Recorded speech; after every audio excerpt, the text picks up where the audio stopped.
अस्सलाम वालेकुम।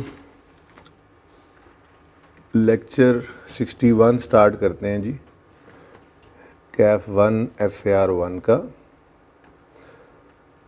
कल आप लोगों को मैंने एक क्वेश्चन दिया था होमवर्क में।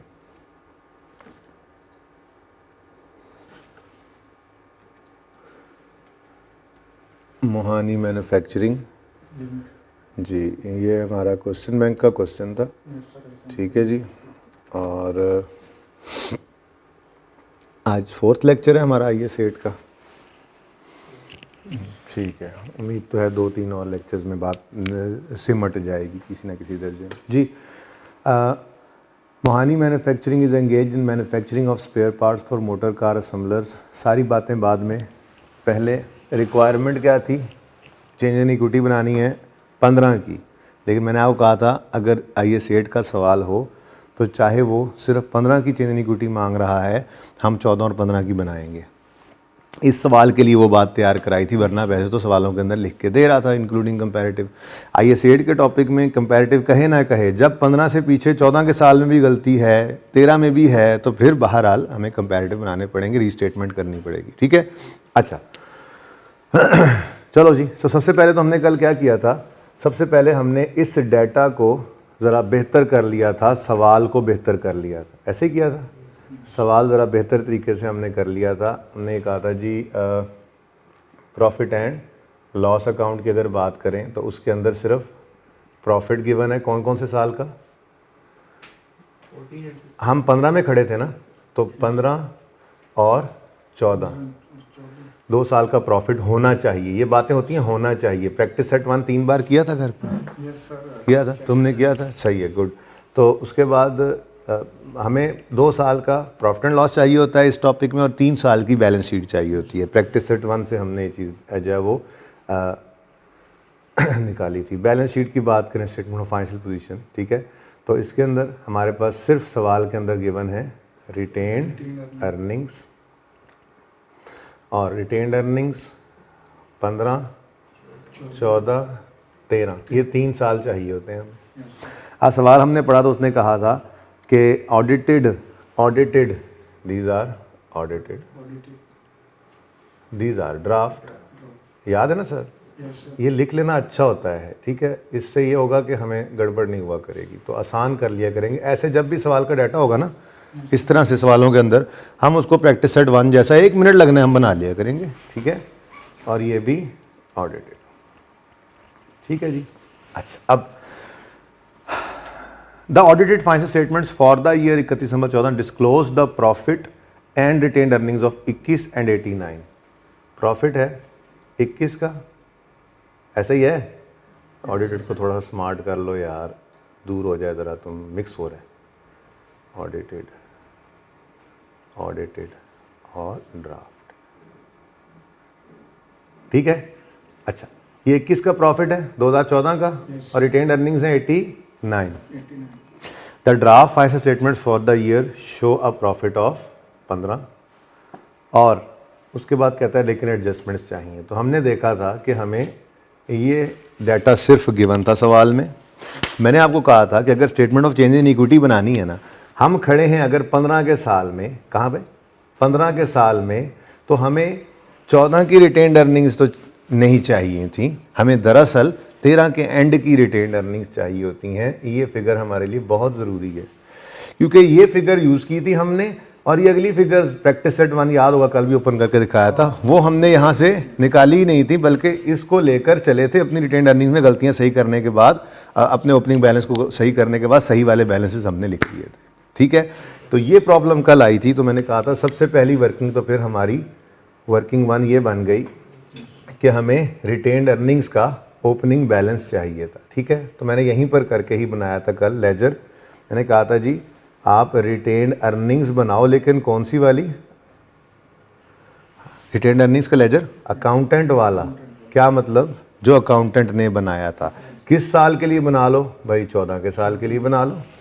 डाटा जो ऐसे ही गिवन था, ये 31 दिसंबर ये 31 दिसंबर है ना, 31 दिसंबर 14 पर हमें उसने रिटेन्ड अर्निंग्स दी हुई थी, क्लोजिंग 89, ऐसा ही था। मुझे असल में चाहिए थी 31 दिसंबर 13 यानी 1 जनवरी 14 की, ये ठीक है।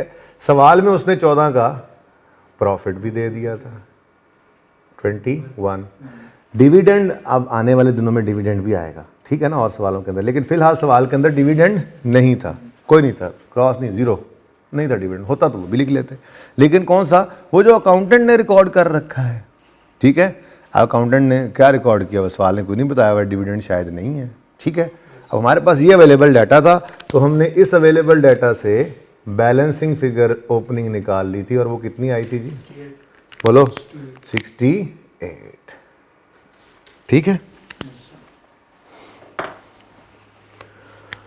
तो यहां पे हमारे पास ये फिगर सवाल में गिवन नहीं थी, ये हमने वर्किंग 1 से निकाल के यहां पे लिख ली। अब हमारा सवाल शुरू हो सकता है। फॉर्मेट की बात करें तो मोहानी मैन्युफैक्चरिंग,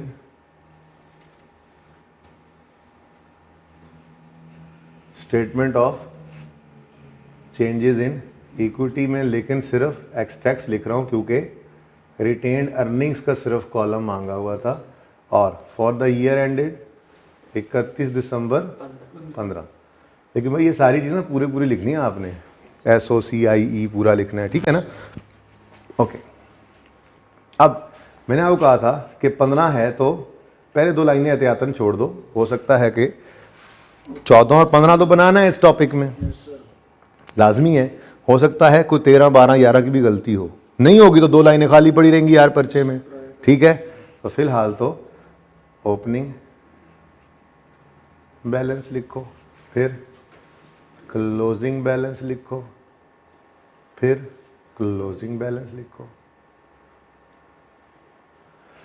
फिर हमको आता है ये डेट उतार लो यहाँ पे 31 दिसंबर 2015, तो यहाँ पर 31 दिसंबर 2014, यहाँ पर 1 जनवरी 14 लिख लो या 31 दिसंबर 13 लिख लो, एक ही बात है, ठीक है। फिर अगली बात प्रॉफिट और प्रॉफिट जी, इस साल में कौन सा प्रॉफिट आएगा, तुम बता दो, इस साल में कौन सा प्रॉफिट आएगा भाई, नहीं मैं कह रहा हूं कौन सा प्रॉफिट आएगा, 14 के साल का प्रॉफिट आएगा भाई, सादा बात को तो सादा रखा करो। 14 के साल का प्रॉफिट 14 में आ जाएगा और 15 के साल का प्रॉफिट 15 में आ जाएगा, ये है हमारा फॉर्मेट, ठीक है। अच्छा, अब सवाल में हमें ओपनिंग बैलेंस वैसे हमने निकाल तो लिया, लेकिन सवाल में हमें जो गिवन था ना डाटा गिवन, वो ये 2 साल का प्रॉफिट था, इसको हम यूज़ नहीं करते, तो ये 2 साल का गलत प्रॉफिट जाके अपनी अपनी जगह पे लिख देते हैं। गलत प्रॉफिट 14 का बताओ 21, गलत प्रॉफिट 15 का बताओ 15। लो भाई सवाल हमने लिख लिया, डन। ट्राई किया था ये सवाल भी घर पे, चले देखते हैं। अच्छा, उसके बाद भाई अब मामला होता है आगे शुरू, ठीक है जी। यहाँ तक की बात तो हमने ये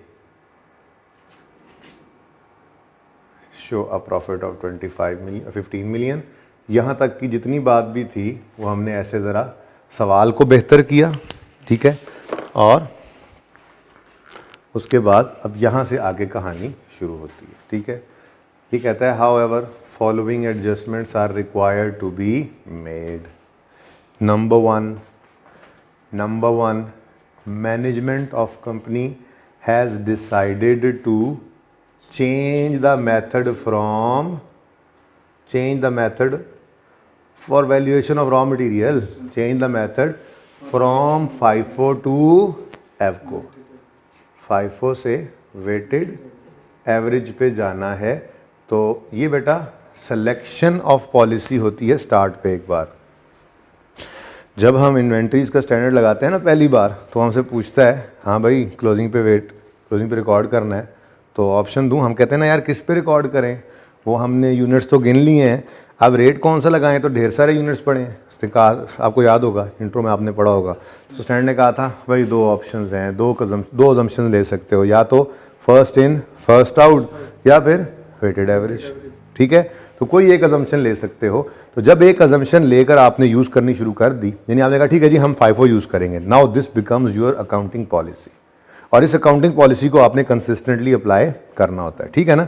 मैं थ्योरी एंड पे पढ़ाऊंगा, फिर हर सवाल को रेफ़र किया करेंगे, ठीक है ना। जहाँ जहाँ पे देखो पॉलिसी सेलेक्ट की, चेंज करना नहीं है किया तो ये करना पड़ेगा, सवाल 3-4 किए हुए होंगे, उनको रेफ़र कर सकेंगे। बहरहाल ज़बानी थ्योरी पढ़ा रहा हूँ। Accounting policy once selected it needs to be applied, अंग्रेजी ज़्यादा हो गई, ठीक है। अगर आपने एक बार अकाउंटिंग पॉलिसी सेलेक्ट कर ली तो ज़रूरी है कि उसको कंसिस्टेंटली अप्लाई करें, ठीक है। लेकिन अगर खुदा ना खास्ता आपने इसको चेंज कर लिया तो प्रैक्टिस सेट 1 की तरह से जहाँ तक मुमकिन हुआ आपको उसे वापस जाके सही करना पड़ेगा, ठीक है ना।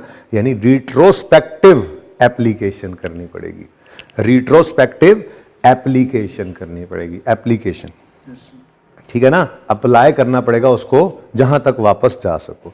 अब ये चेंज इन पॉलिसी है, बोलो FIFO से EFCO पे जा रहे हो, this is a change in accounting policy, ठीक है। लेकिन सादा बात क्लोजिंग स्टॉक की एडजस्टमेंट है, तो सिंपल मैंने आपको कहा था इम्पैक्ट ऑन प्रॉफिट ले लेना, जिंदगी आसान रहेगी, ठीक है। तो यूं कर लेते हैं, यहां वर्किंग यहां कर लेते हैं वर्किंग 2, इम्पैक्ट ऑन प्रॉफिट निकाल लेते हैं जी। और देखें इधर कौन कौन से साल हैं हमारे पास, 13, 14 और 15। या यूं नहीं लिखना, आपको पसंद नहीं आ रहा तो आप यूं लिख लें, 15, 14 और 13 एक ही बात है। वो इसलिए मैंने ऐसे लिख दिया ना कि किसी सवाल के अंदर हो सकता है इनकम स्टेटमेंट बैलेंस शीट भी बनानी हो, तो उसका क्योंकि फॉर्मेट ये होता है तो फिर ये ना हो आप परेशानी हो, तो ये फॉर्मेट ज़रा इजी हो जाएगा ना। अच्छा, अब पहले मैं इम्पैक्ट ऑन प्रॉफिट निकाल लेता हूँ एडजस्टमेंट नंबर 1 का, ठीक है जी।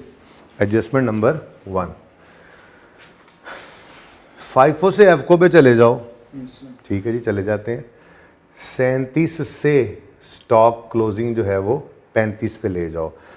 याद है ना रूल्स लिखवाए थे, मैंने कहा था जी क्लोजिंग स्टॉक और प्रॉफिट का रिलेशन होता है डायरेक्ट, क्लोजिंग स्टॉक बढ़े तो प्रॉफिट बढ़ जाता है, और क्लोजिंग स्टॉक कम करें तो प्रॉफिट कम हो जाता है।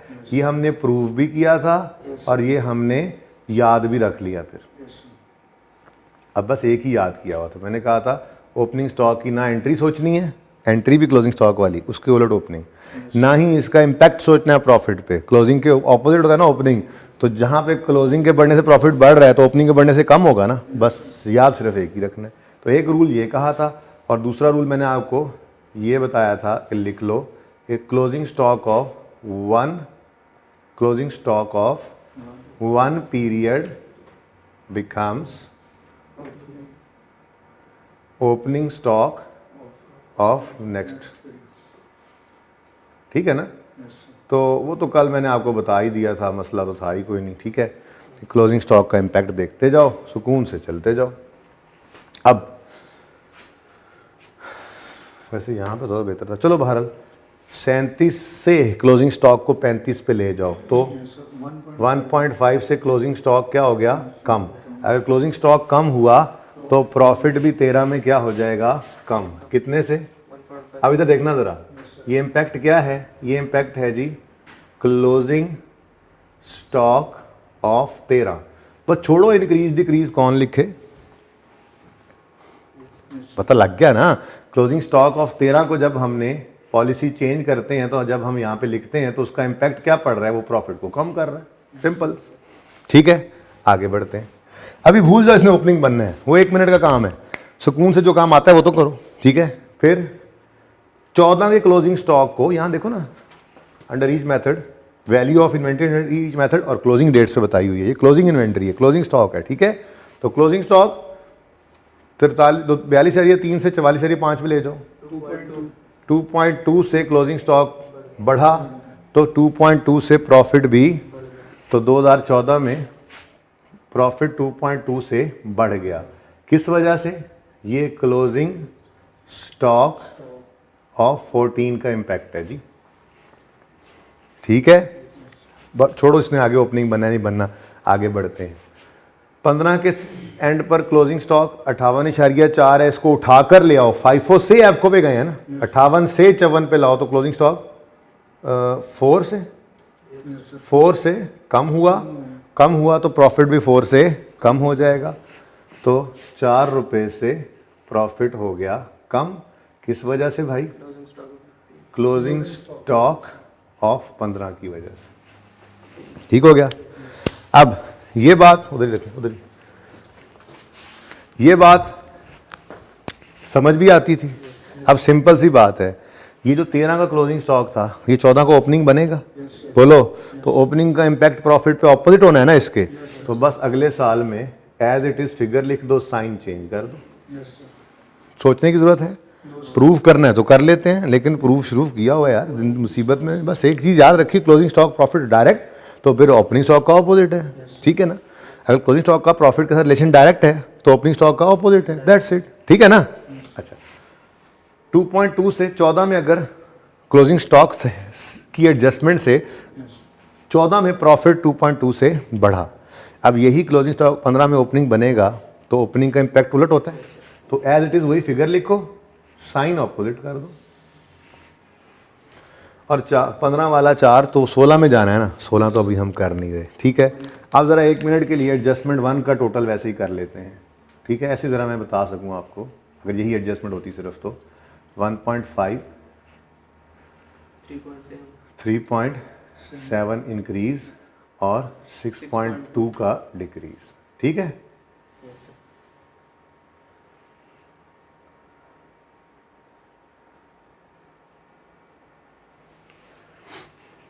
ये एडजस्टमेंट 1 का टोटल इंपैक्ट है, क्लियर। चलें आगे। 2 दिन में सवाल कराने का फायदा ये होता है ना, अगले दिन जल्दी हो जाता है। जहाँ तक कोई मसला नहीं, ये बात कल भी कर दी थी, बस ज़रा क्विकली की थी, ठीक है। अच्छा, उसके बाद जी इन 14, हम 115 में खड़े हैं, 14 में क्या हुआ, company purchased a plant for 100 million, ठीक है। Depreciation of plant was recorded at 25 million instead of 10 million. भाई ये गलती है, होना चाहिए था ये, क्या ख्याल है? डेप्रिसिएशन चार्ज होनी चाहिए थी 10, हो गई है 25, तो डेप्रिसिएशन ज्यादा रिकॉर्ड होगी। सही करने के लिए क्या करोगे? कम करना है ना, 15 से डेप्रिसिएशन को कम करना है। अब मेरा नहीं ख्याल कि हमें डबल एंट्री करनी चाहिए। कौन सा हमने प्लांट को भी बैलेंस शीट में प्रेजेंट करना है, सिर्फ प्रॉफिट पे जो इम्पैक्ट लेना है, तो इसी वर्किंग के अंदर ही इसको भी डाल देते हैं। हालांकि यहाँ पे एंट्री करके भी असर तो यही पड़ना है ना, एंट्री कर सकते थे आप, लेकिन मैंने कहा अब काम चल रहा है तो बचत कर लो, ठीक है। क्या करना है? डेप्रीसिएशन 25 चार्ज हुई, 10 होनी चाहिए थी, तो 15 से डेप्रीसिएशन को कम करना है। डेप्रीसिएशन का कम होना प्रॉफिट को बढ़ा देगा। क्या ख्याल है? नहीं समझ आई? ठीक है। डेप्रीसिएशन 25 रिकॉर्ड कर बैठे थे 14 में, गलती है, अब पता लगा सही कर रहे हैं। अब 10 होनी चाहिए थी, 25 हो गई, तो 15 से ज्यादा रिकॉर्डेड है, रिवर्स करो। अब डेप्रीसिएशन को जब हम रिवर्स करते हैं यानी कम करते हैं, तो उस वजह से प्रॉफिट 15 से बढ़ जाता है। इसके आगे मैं लिख देता हूं एडजस्टमेंट नंबर 2, आप यूं कर लो, रिवर्सल ऑफ डेप्रीसिएशन। उसका असर क्या पड़ा? 15 से प्रॉफिट बढ़ गए। तो ये मैंने इसलिए अलग किया कि ये एंट्री से भी हो सकता था, इसलिए उसको ऊपर टोटल कर दिया कि उसका असर अलग दिखा देते, इसका अलग भी दिखा सकते थे, लेकिन जब चल रहा है काम तो चलने दो, ठीक है। तो FR2 वाले ये वो स्टैंडर्ड है जो तुम लोग मिस कर गए जी। अच्छा जी, 6.2, 18.7 और 1.5, ये है जी इंपैक्ट ऑन प्रॉफिट हमारे सारे सवाल की एडजस्टमेंट। बस यही थी ना, 2 एडजस्टमेंट थी। उसके बाद क्या हुआ? सवाल खत्म हो गया। वो क्या कह रहे हैं देखो, this error was discovered after publication of financial statement for the year ended 31 दिसंबर 14। भाई पता लगा बाद में तभी तो, वरना वहीं सही कर लेते। अब वो कहता है the error is considered to be material. मैंने तो आपको ये कहा है कि आपने नहीं मटीरियलिटी डिफाइन करनी, पर्चे में कोई एरर दे तो आप अकाउंटिंग कर देना, वहां पे बैठ के मटेरियलिटी नहीं डिफाइन कर सकते। यहाँ पर तो वो खुद कह रहा है ना भी कहता तो हमने अकाउंटिंग कर देनी थी मटेरियलिटी वाली, ठीक है ना, कि हम यही समझेंगे कि हर एरर जो है वो मटेरियल ही है, क्योंकि वो अकाउंटिंग करवाना चाह रहा होता है ना। अब हमें क्या पता, फाइनेंशियल स्टेटमेंट तो सारी सामने पड़ी नहीं होती ऑर्गेनाइजेशन की, और ठीक है। चलो भाई, सवाल हो गया खत्म। अब क्योंकि हम खड़े हैं 15 में, तो 15 गलतियां यहां सही कर लेंगे, 14 की यहां सही कर लेंगे, लेकिन 13 की गलती भी है, उसके लिए ओपनिंग 2 बार लिखना पड़ेगा। चलो तो ओपनिंग 2 बार लिख लेते हैं। ओपनिंग बैलेंस यकम जनवरी 14 पर, ठीक है जी। और ये वो ओपनिंग बैलेंस है जो हमने खुद निकाला वर्किंग 1 में। वर्किंग 1 में 68 निकला था जी। चलो 68 ये रेफर कर दिया हमने जी, ये वर्किंग 1 से आया हमारे पास। कितना जी? 68। लो भाई, उसके बाद जी अब वक्त हुआ चाहता है एडजस्टमेंट्स का और कैलकुलेटर के काम का। तो भाई ब्लू मार्कर बाहर आ रहा है, अब एडजस्टमेंट जो करनी होती हैं ब्लू मार्कर ने आके जी। तो 13 के साल की गलती ओपनिंग में करनी है, सही। अब प्रॉफिट पे इंपैक्ट हमने बताया यहां पे, 13 का प्रॉफिट 1.5 से बढ़ रहा है। तो फिर बोलते क्यों नहीं हो, गूंगे हो क्या? तो बोलो ना, ये बात नजर नहीं आ रहा माइनस हो रहा है, हद होगी, मैं मुंह देख रहा हूं, पता नहीं क्या हो गया भाई, नजर नहीं आ रहा। इंपैक्ट ऑन प्रॉफिट क्या है भाई? 13 का प्रॉफिट 1.5 से कम हो रहा है, इसमें कौन सी लॉजिक है, कौन सी साइंस है? बदतमीज आदमी, सुस्त, हर क्लास में बेइज्जत करना पड़ता है इसको, फिजिकल नो ऑनलाइन वाली में जी। तो 1.5 से 13 का प्रॉफिट कम हुआ, प्रॉफिट मतलब अर्निंग्स, ठीक है। अब 13 के प्रॉफिट की गलती तो ओपनिंग में ही सही करनी है, तो 1.5 हमने यहां पर लिखा, और क्या करना है, इसको कम करना है। और यहां पे हम क्या लिख देंगे? Prior year adjustment.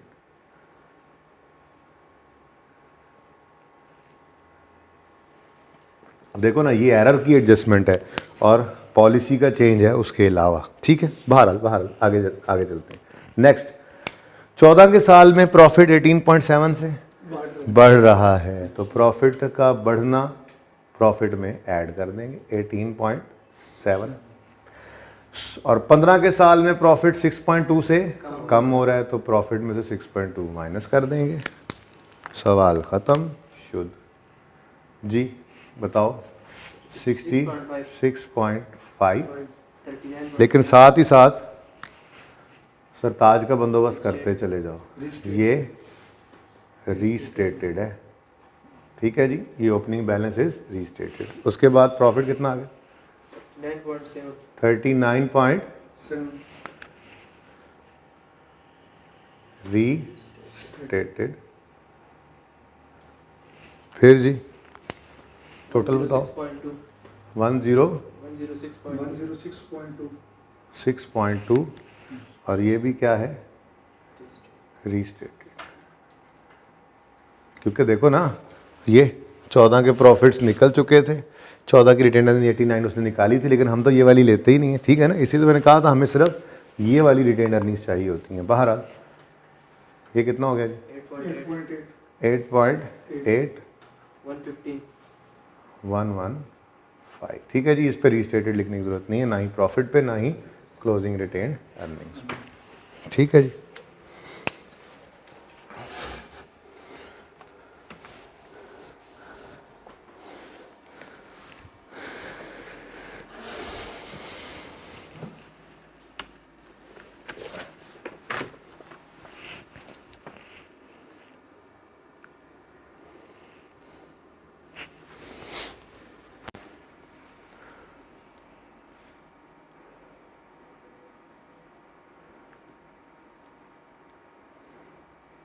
भाई वहीं पे रखे हैं, वो बच्चे देख रहे होंगे, आप मेरे पीछे भगा लाए हैं कैमरे। ये हर क्लास में बदल क्यों लेते हैं यार आप लोग? बंदा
अच्छा जी,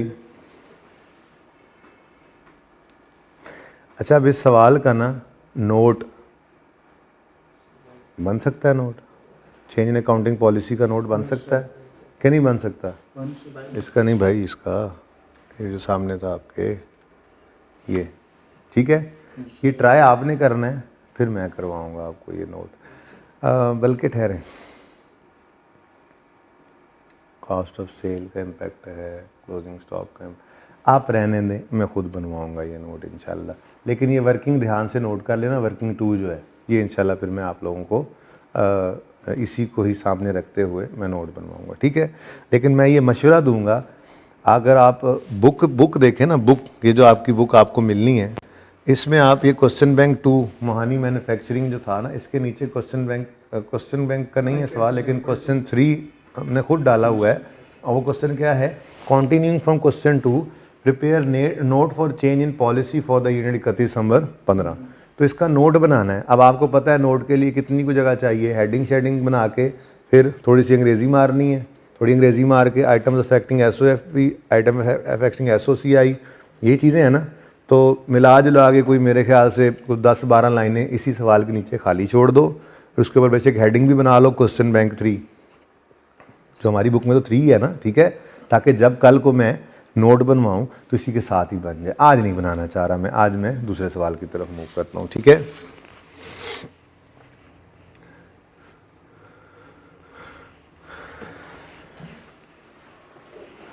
अच्छा जी, अब क्वेश्चन बैंक का ही एक और सवाल है, question bank 1।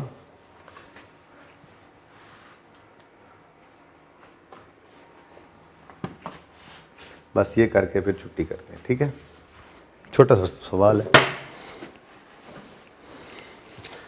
Wonder Limited is engaged in manufacturing and sale of textile machinery. Following are the draft extracts of the statement of financial position and statement of comprehensive income. ठीक है जी, इन्होंने correction of error note मांगा हुआ है। चलो note तक आज चले जाएंगे इस सवाल में, लेकिन इसके नीचे फिर जगह छोड़ देनी है थोड़ी सी जो रिक्वायर्ड नहीं है उसके लिए। यानी इस सवाल में एक एरर है और दूसरा इस सवाल के अंदर अकाउंटिंग पॉलिसी का चेंज है। वो अकाउंटिंग पॉलिसी का चेंज कह रहा हूँ, चेंज इन एस्टीमेट है, ठीक है ना। तो चेंज इन एस्टीमेट का नोट बनाना सिखाया हुआ है ना, बस उसको भी रिवाइज कर लेंगे। लेकिन फिलहाल तो इस सवाल में रिक्वायर्ड नहीं है। आई थिंक ICAP ने अभी तक रिक्वायर किया भी नहीं है। पॉलिसी चेंज का नोट बनवा सकता है वो एरर का, लेकिन हम एस्टीमेट का नोट भी तैयार कर लेंगे। वैसे जहाँ बनवा सकता है वहाँ पे हमने वैसे ही तैयार कर लिया था, यानी यहाँ पे भी कर लेंगे, ठीक है। चले, टॉपिक बहुत आसान है, छोटा सा ही रह गया, आपको पता है। बाकी अब टेस्ट वगैरह में भी तो कुछ रिकवरियाँ तो टेस्ट में भी होती हैं आपकी। रिक्वायरमेंट पहले पढ़ लो। स्टेटमेंट ऑफ फाइनेंशियल पोजीशन बनानी है, कंप्रीहेंसिव इनकम बनानी है, चेंजेस इन इक्विटी बनानी है और करेक्शन ऑफ एरर नोट बनाना है। तो हम तरतीब क्या रखेंगे, इनकम स्टेटमेंट पहले बनाएंगे, चेंजेस इन इक्विटी दूसरे नंबर पर बनाएंगे, याद है ना, बैलेंस शीट तीसरे नंबर पर बनाएंगे और फिर नोट बनाएंगे। अब ये सही मैच डालेगा हमारा प्रैक्टिस क्वेश्चन 1 और क्वेश्चन बैंक 1, क्योंकि वहाँ पे चेंज इन पॉलिसी था और यहाँ पे प्रायर ईयर एरर है। और ठीक है, सही है ना। अच्छा चले पढ़ लेते हैं जी। अच्छा खड़े कहाँ पे हैं हम, प्रिपेयर रेलेवेंट एक्सट्रैक्ट्स, सिर्फ रेलेवेंट एक्सट्रैक्ट्स जितने अवेलेबल होंगे। ज़ाहिर है रिटेन अर्निंग सिर्फ गिवन है तो सिर्फ रिटेन अर्निंग का कॉलम भी बनवाएगा हमसे यहाँ पे, ठीक है ना। क्योंकि statement of change in equity तो अलग से बनाना सीख जो ली है, फिर उसका मिक्सचर जो है वो मैंने आपको टेस्ट में दे दिया था कि मैक्सिमम क्या हो सकता है कि वो सारे काम भी करवाए और साथ में एरर भी डाल दे। तो हमने उसको भी देख लिया था, टेस्ट वाला सवाल मैंने आपको करवाया था, ठीक है ना। तो फिलहाल आप इस टॉपिक के अंदर देखो तो अगर गौर करो तो सिर्फ रिटेन अर्निंग्स ही दे देता है और सिर्फ उसी का कॉलम ही बनवा रहा होता है। क्योंकि इसका जोर किस तरफ होता है कि ज़रा वो मैं रिट्रोस्पेक्टिव एप्लीकेशन या रिट्रोस्पेक्टिव रीस्टेटमेंट करवा लूँ, फिर उसका नोट बनवा लूँ, इसलिए ज़रा डिफरेंट हो रही होती है अप्रोच। बहरहाल रेलेवेंट एक्सट्रैक्ट्स बनाने हैं for the year ended 30 June 15 related to following, और साथ उसने क्या दिया इंक्लूडिंग कंपैरेटिव, ना भी कहता तो हमने 14 और 15 करना था, ठीक है ना। अच्छा जी, income statement, balance sheet, change equity और नोट बनाना है, ठीक है। सवाल हमारे सामने है इस वक्त। अब खड़े किस साल में हो, 15 में, ठीक है। तो इनकम स्टेटमेंट 15 और 14 की दे रहा है और बैलेंस शीट भी 15 और 14 की दे रहा है, लेकिन आपको पता है, इधर देखो, आपको पता है आप अगर 15 में खड़े हो तो आपको 13 की रिटेन्ड अर्निंग्स चाहिए होती हैं। तो ये देखो क्वेश्चन, प्रैक्टिस क्वेश्चन 1 के साथ हर जगह मैचिंग, इसलिए नहीं कहा था आपको कि 2-3 दफ़ा कर लो, अच्छा है, ठीक है। तो भाई यहाँ पर ना, यहाँ पर 13 की हमें उसने नहीं दी रिटेन्ड अर्निंग्स, तो कोई बात नहीं भाई, हम निकाल लेंगे, कोई मसला ही नहीं है। ये देखो अभी वर्किंग 1 भी मैं नहीं मिटाऊंगा, मिलते जुलते काम है भाई, आसान सा स्टैंडर्ड है। टैक्स, डेफर टैक्स के निकलने के बाद ना ये वैसे ही बहुत ज़्यादा आसान हो गया।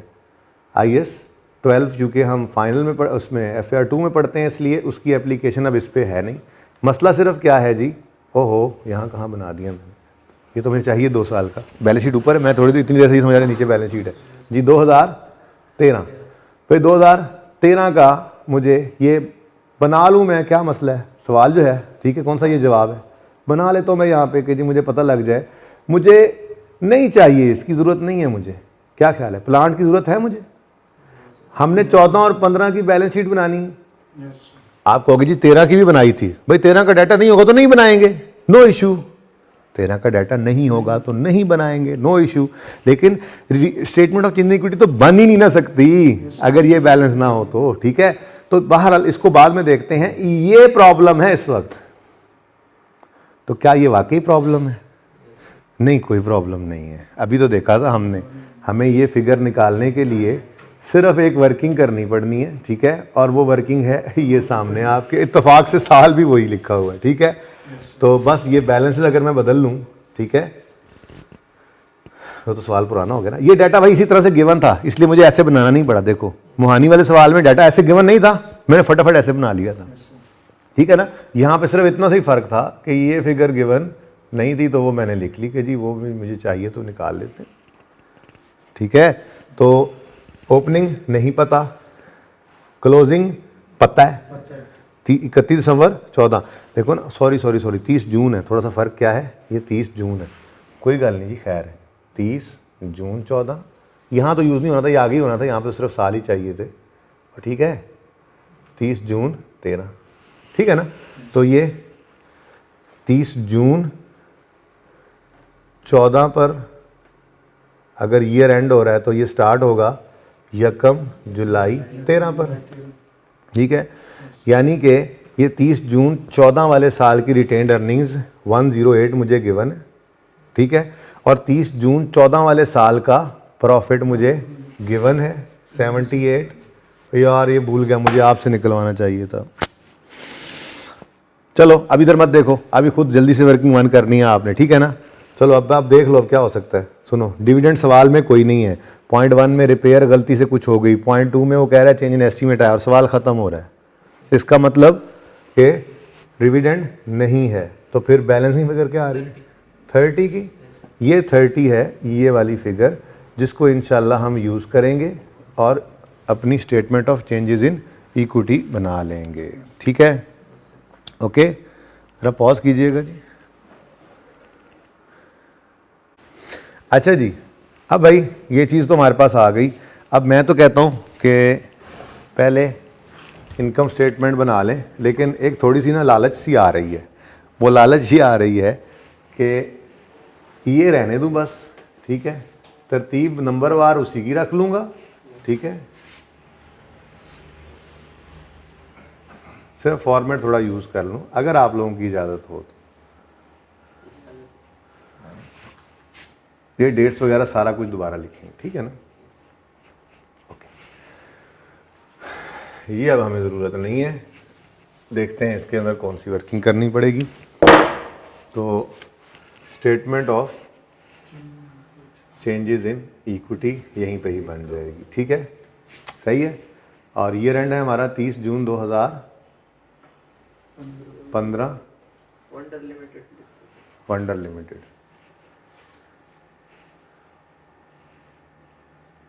ठीक है।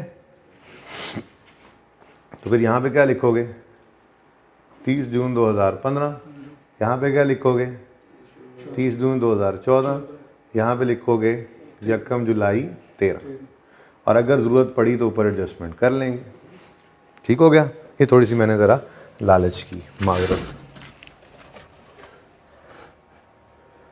उसके बाद भैया इनकम स्टेटमेंट है, तो तरतीब थोड़ी सी इधर बना low income statement, balance sheet की लंबी जगह, वैसे तो लंबी ज़रूरत तो कोई नहीं पड़नी, बस 2-3 चीज़ें ही हैं। चलो बहरहाल वंडर लिमिटेड, भाई सिर्फ ना मैं ये प्लानिंग ऑफ बोर्ड की वजह से आगे पीछे कर रहा हूँ चीज़ें, वरना टेंशन ना लें, तरतीब में सबसे पहले मैं बनाऊँगा यही इनकम स्टेटमेंट, ठीक है। तो स्टेटमेंट ऑफ, सवाल में क्या रिक्वायरमेंट क्या लिखी हुई है?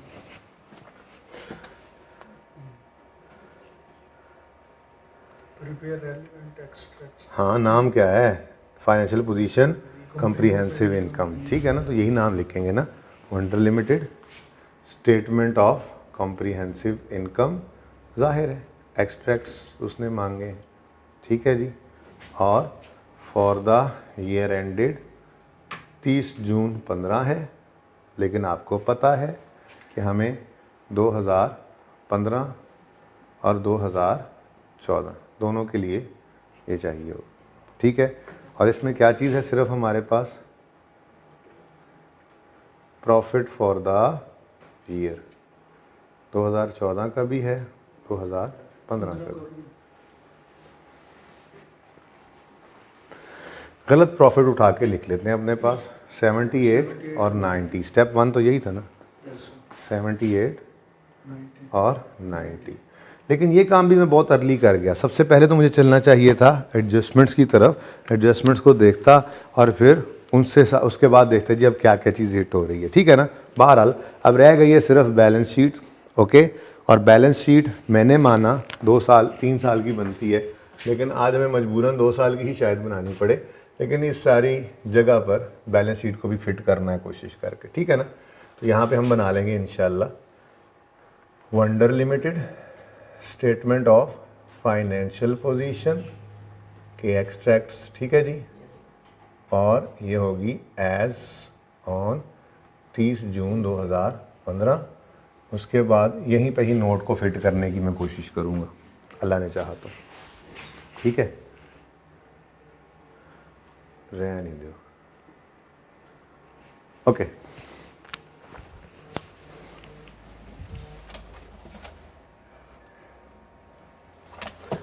अच्छा जी, सवाल अब पढ़ लें।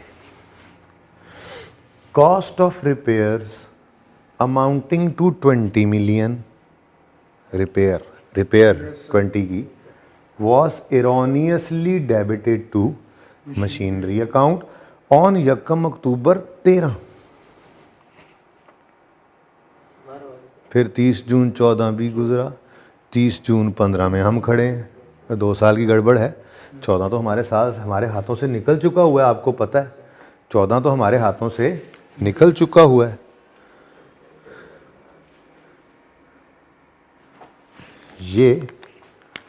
ये तो ऑडिटेड है, क्या ख्याल है? ये तो ऑडिटेड है, ऑडिटेड। ये ड्राफ्ट है, देख लो, following are the draft extracts of financial position in comprehensive income for the year 2015। Draft तो सिर्फ ये है, ठीक है, समझ गए? अच्छा चलो कोई बात नहीं। The estimated useful life of machine is 10 साल। हाँ भाई, एक रिपेयर थी, गलती से उसको मशीन बना दिया, रेक्टिफिकेशन करनी पड़ेगी, फिर सोने पे सुहागा, डेप्रिसिएशन भी इम्पैक्ट पड़ेगी।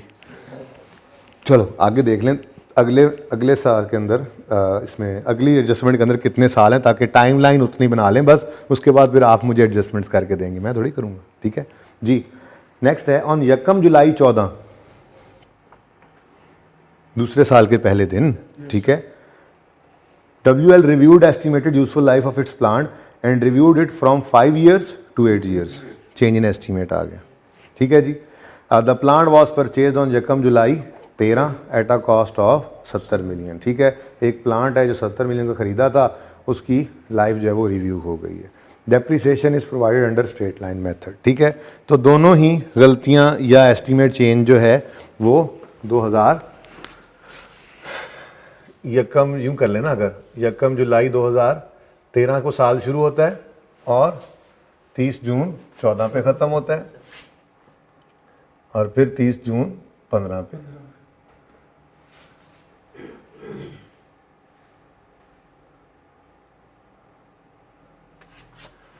यहाँ थोड़ी सी ऐसे जगह बना लेना रॉन्ग के लिए ज़रा, हैं थोड़ा सा ज़बानी लिख लूँ चाहे। 1 जुलाई 13 से 30 जून 14 और फिर 30 जून 15। ये मैं इसलिए लिख रहा हूँ क्योंकि मैं ना लिखने लगा था ऐसे कि भाई 14 का साल है और ये 15 का साल है। फिर मैंने कहा चलो ज़रा रुक जाता हूँ, बच्चों का क्या पता। टैक्स पढ़ लिया है? टैक्स पढ़ लिया हो तो फिर तो ये पता ही है ना कि जो साल 30 जून 14 पे ख़त्म हो रहा है उसको 14 का साल कहते हैं, टैक्स ईयर 14। ठीक है, अच्छा जी, बड़ी बात है जी, पता है आपको। चलो तो फिर भाई ये 2 एडजस्टमेंट्स हैं और इन 2 एडजस्टमेंट्स की रेक्टिफिकेशन करने के लिए आपके पास सिर्फ 3 मिनट है। 3 मिनट बहुत ज़्यादा है, मुझे एंट्रीज कर दो।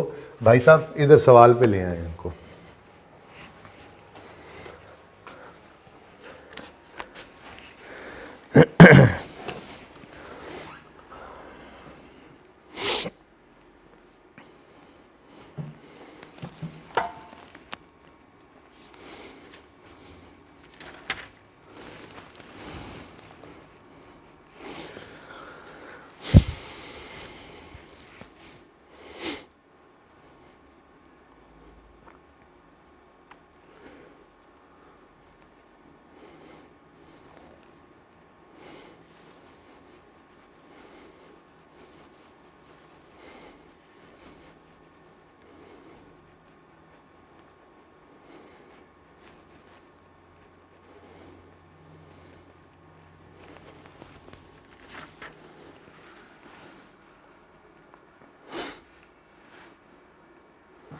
हाँ जी, कुछ सोच तो चल पड़ी ना, अब मिलके कर लेते हैं। ठीक है, होमवर्क में भी आज यही सवाल होगा बस, ठीक है ना। हाँ, होमवर्क में मोहानी वाला सवाल दोबारा करके तो ये सवाल। अच्छा, कॉस्ट ऑफ रिपेयर थी 20 की, गलती से 1 अक्टूबर 13 को हमने उसे प्लांट बना लिया। ठीक है, तो इधर देखो, ये थोड़ी जगह मैंने वैसे ही आपको समझाने के लिए लिखी। होना चाहिए था रिपेयर डेबिट कैश क्रेडिट, ठीक है ना, गलती से कर गए wrong, was debited to plant cash, plant debit cash credit कर गए। अब रेक्टिफाइंग एंट्री, ये मैंने वैसे ही लिखा सिर्फ आपको जरा समझाने के लिए, जबानी भी हो सकता था ये, ठीक है ना। अब रेक्टिफाइंग एंट्री क्या है जी? रिपेयर डेबिट होना था, नहीं हुआ, कर ले repair expense debit, cash credit होना था, हो गया, कुछ ना करें। प्लांट गलत डेबिट हुआ है, सही करने के लिए कर लें क्रेडिट, तो रिपेयर डेबिट 20 से, प्लांट क्रेडिट 20 से। ठीक हो गया जी। अब अगली बात का आपको पता है, एसेट हिल जाए तो डेप्रीसिएशन भी मुसीबत हिल जाती है। क्या ख्याल है? अब लंबी सोच कौन सोचे? हमने एक प्लांट एसेट के तौर पे रिकॉर्ड कर लिया था, एक एसेट लिया था तो रिकॉर्ड हो गया था, तो डेप्सिट हो गया था, तो रिवर्स। सादा सी बात बताई हुई है आपको। रेक्टिफाइंग एंट्री देखो, अगर एसेट बढ़ रहा है तो डेप्शन को बढ़ा लो, एसेट कम हो रहा है डेप्शन को कम कर लो।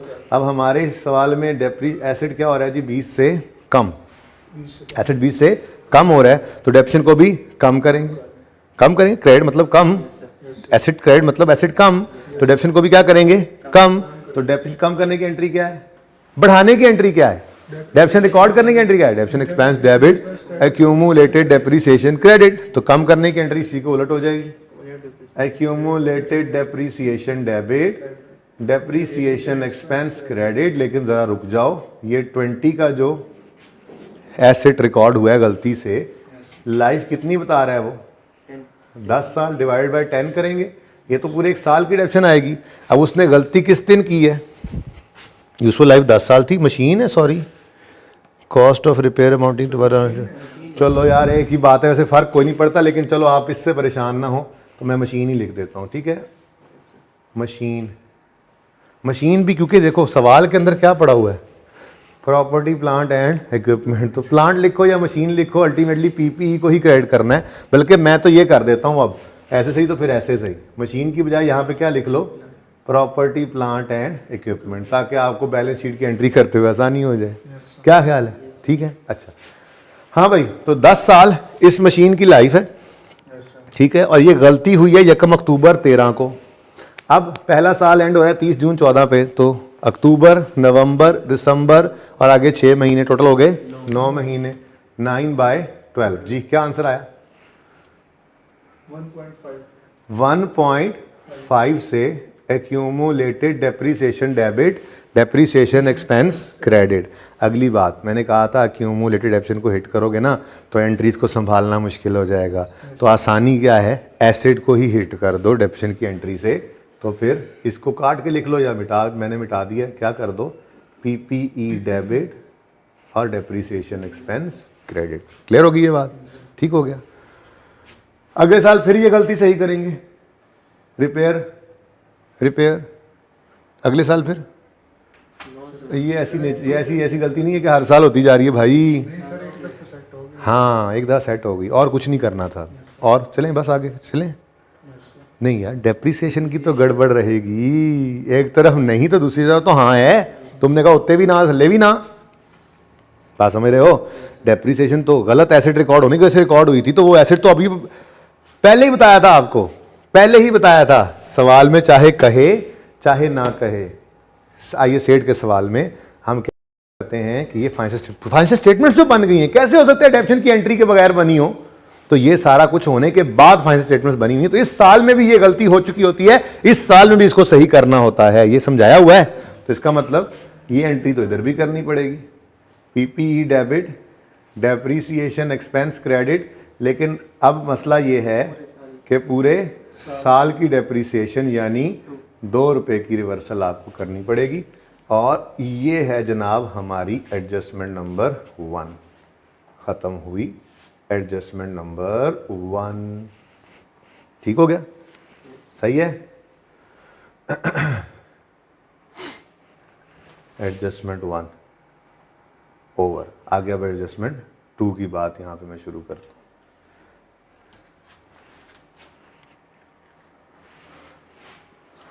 ठीक है, क्लियर है। वैसे तो यहाँ तक सवाल पूरा कर सकते थे, एक्सपेंसेस भी आ रहे हैं, एसेट्स भी आ रहे हैं, लेकिन मैं कहता हूँ एक ही बार कर लेंगे, ठीक है।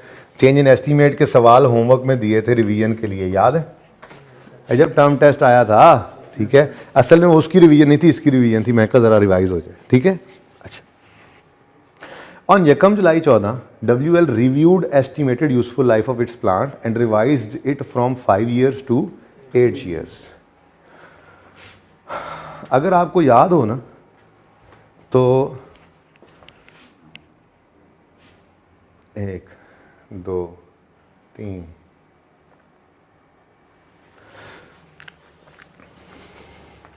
यकम जुलाई 14 पे ये रिवाइज कर रहे हैं, ठीक है ना। और हम यूं कह रहे हैं कि हम इस वक्त खड़े हैं 2000 यकम जुलाई 14 से 30 जून 15 वाला साल है ना, ये हमारा 15 वाला साल, ठीक है। हम यहाँ पे मौजूद हैं, ठीक है ना, यहाँ पे, ओके। और सही है। अब इससे पहले की कहानी देख लेते हैं। पहले पता नहीं वो कौन से साल पे खड़ा है, लेकिन हम इस वक्त साल बाद में कम कर लेंगे। कहते हैं the plant was purchase on यकम जुलाई 13। और रुक जाओ भाई, रुक जाओ, ये यकम जुलाई 14, ये यकम इधर, यकम जुलाई इधर से लेके आओ यार, सॉरी इधर से थोड़ा सा और इधर ले आओ, साल बढ़ाने हैं ना। हमने खरीदा था ये एसेट यकम जुलाई 13 पे, फिर 30 जून 14 पे 1 साल पूरा हुआ, ठीक है। ये पिछला साल गुजर गया, 30 जून 15 पे यहाँ हम मौजूद हैं, ठीक है ना, ठीक है, यहाँ पे हम मौजूद हैं। ये यकम जुलाई 14, तो साल के पहले दिन से अज्यूम करते हैं हम। अच्छा, अब कॉस्ट कितनी थी 70 मिलियन, और पुरानी लाइफ कितनी थी 5। इधर देखो, तो हमने डेप्रीशिएट किया होगा 70/5, कितना बनता है 14। बोलो 14 एग्जैक्ट। ये 14 की डेप्रीसिएशन आई होगी, ये 70 का जो एसेट था ये 14 डेप्रीशिएट हुआ होगा, ठीक है। और हमने सोचा था ये हर साल 14 करके डेप्रीशिएट होगा, याद आ रही हैं बातें। लेकिन अब हुआ क्या, हमारा एस्टीमेट चेंज हो गया और हम कह रहे हैं अब इसकी लाइफ जो है, जो पहले हम समझ रहे थे 14, 15, 16, 17, 18 है, वो अब क्या हो गई है, change. Reviewed estimate useful life and revise it from 5 years to 8 years। Total की बात कर रहा है, यानी वो कह रहा है कि 3 साल इन टोटल बढ़ गए हैं,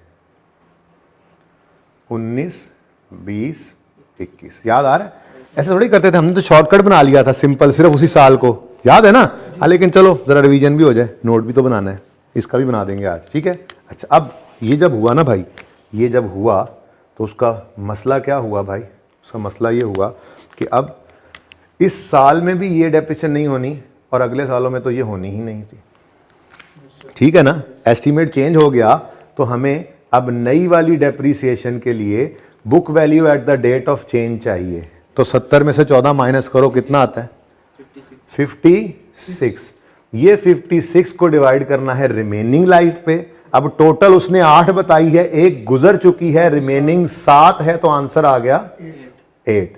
यानी अब हर साल डेप्रिसिएशन होगी 8 8 8 8 8 8 8। ये सारे 8 जमा करो तो कितना बनता है, जरा बता दो। पक्की बात है? तो बस यार इसको नहीं चले हैं 70, ठीक है, और थोड़ा सा इसको भी, ठीक है भाई। यही काम किया था, किया हुआ है ना पहले ये काम। अब हमने इस साल के अंदर 14 की डेप्शन रिकॉर्ड कर ली है या नहीं किया, ये बताओ। क्यों?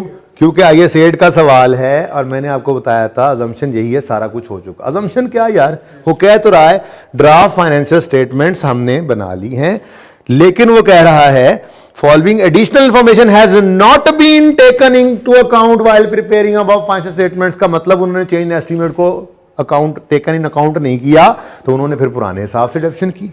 बात समझे हो? इसका मतलब यह हुआ कि 14 की डेप्रीसिएशन रिकॉर्ड हो चुकी है, जो कि रॉन्ग है। अब रॉन्ग हो गई ना, हम कह रहे हैं डेप्रीसिएशन तो वो जो नए एस्टीमेट वाली हो, यानी 8। अब डेप्रीसिएशन रिकॉर्ड हो गई है 14, होनी चाहिए थी 8, तो सही करने के लिए कम करना पड़ेगा ज्यादा। 14 की डेप्शन रिकॉर्ड हो गई, करनी थी 8, तो ज्यादा रिकॉर्ड होगी ना। सही करने के लिए क्या करोगे?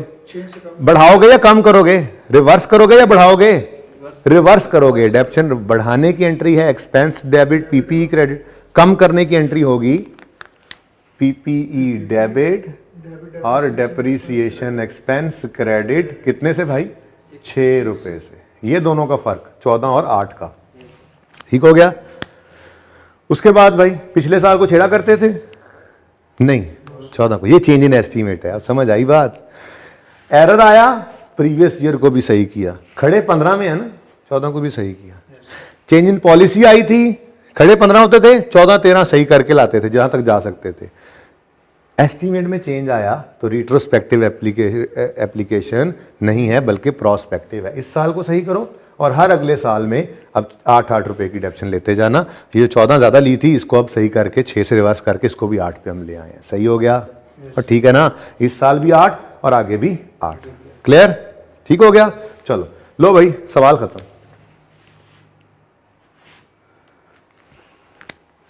हम खड़े हैं 15 में, 15 और 14 है, 13 में कुछ हुआ ही नहीं।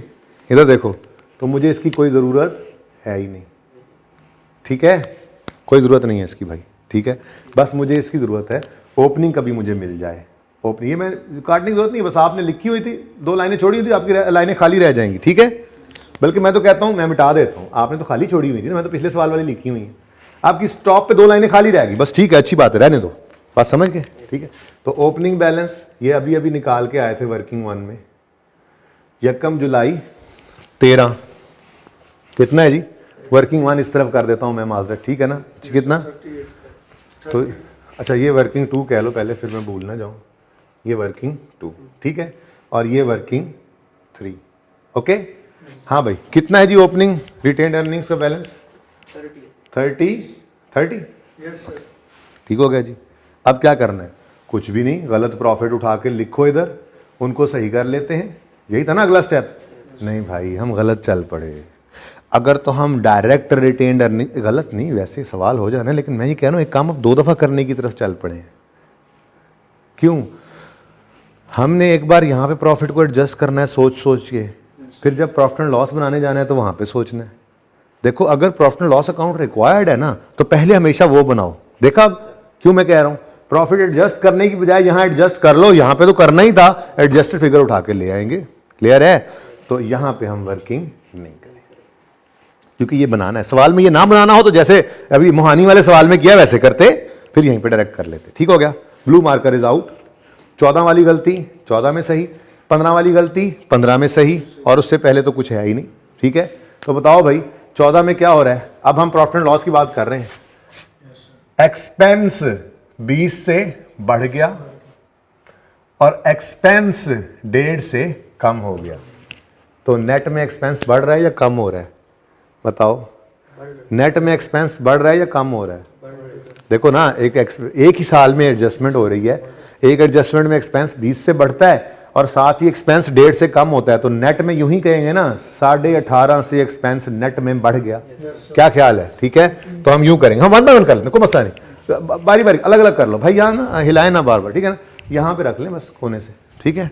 और ये हाफ साइड मैं यहीं पे काम कर रहा हूँ। अच्छा, 14 के साल में एक एक्सपेंस 20 से बढ़ गया, एक्सपेंस 20 से बढ़ गया। एक्सपेंस का बढ़ना प्रॉफिट को कम करता है, -20। नीचे देखो, अगला एक्सपेंस 1.5 से कम हो रहा है, क्रेडिट मतलब कम हो रहा है, एक्सपेंस का कम होना प्रॉफिट को बढ़ाता है, +1.5। 15 के साल में आओ, 15 के साल में आओ, एक्सपेंस 15 के साल में 2 रुपए से क्रेडिट हो रहा है, मतलब कम। एक्सपेंस का कम होना प्रॉफिट को बढ़ा देगा, +2 15 के साल में। दूसरी एडजस्टमेंट, 6 रुपए से एक्सपेंस हो रहा है, क्रेडिट मतलब कम। एक्सपेंस का कम होना प्रॉफिट को बढ़ा देगा। Done, income statement is ready. कैसा लगा वैसे आइए सेट आपको? टैक्स ही नहीं है बीच में भाई, जब टैक्स नहीं है आप पे एप्लीकेबल तो ये आधा भी नहीं रह जाता। आसान है, एंजॉय करें जी।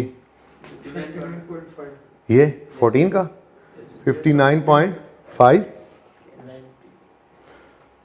और 98। ठीक हो गया। अब ये है हमारी तरतीब में नंबर 1, लेकिन एडजस्टमेंट रिक्वायरमेंट पता नहीं एंड पे देख लेते हैं। ठीक है, हमने सबसे पहले इसको बना लिया। ठीक हो गया। अब हम गए नंबर 2 पे, SOCIE बनाने के लिए। तो हमें ओपनिंग तो मिल गया वर्किंग 1 से। सबसे पहला मसला ये पढ़ना था, सवाल शुरू करते ही हमने ये निकाल लिया था मसला। ठीक है, अब हमें चाहिए प्रॉफिट।